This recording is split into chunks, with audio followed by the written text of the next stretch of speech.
Morning, I'm going to go back to this one here. I had started this and the Dublin Plein Festival in Farmleigh, and I liked where it was going on the day, but then I finished up and went home and left it then aside for the last few months.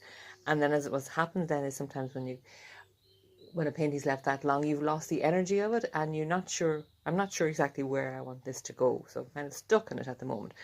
So one of the techniques I'm going to use now is I'm going to trace over I want to work out an interesting note and an interesting pattern of light and shade. So I've just traced over the tree shapes there. I'm going to work at the moment with three tones, a black, a medium and a white, and I'm just going to see, can I make an interesting pattern of light and dark. And when I get that composition in my head sorted, I'll go back with fresh eyes and look at this painting and see where I can bring it to. So, going to see how I get it.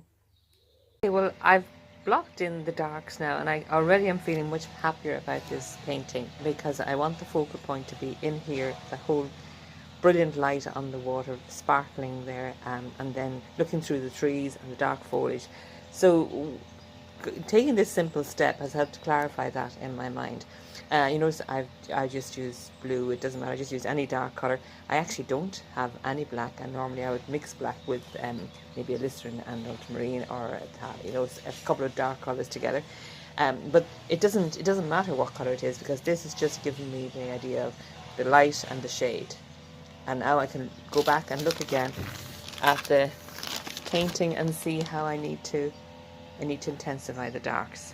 I'm going to approach this now, so I'm going to put a wash of a darker, I'm going to use some ultramarine and some of the dioxin purple, and I'm going to actually just paint over a lot of the background here. Now, it doesn't matter, at the moment I'm just simplifying it back to light and dark shapes, and then when I see how that works, I'll put more colour in.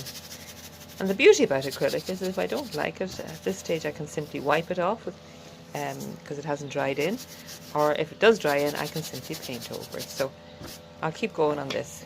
Working off a reference photograph I took on the day, there were a lot of children feeding the ducks. I've chosen this little girl's shape here, and I'm just blocking in at the moment on tracing paper like that, because I can move around and then decide which way I want to place her, or I can also adjust the sizing, how big, and then I can decide where I want to put the ducks. So I think this whole painting is going to be about the light sparkling on the water and the little girl. Exciting.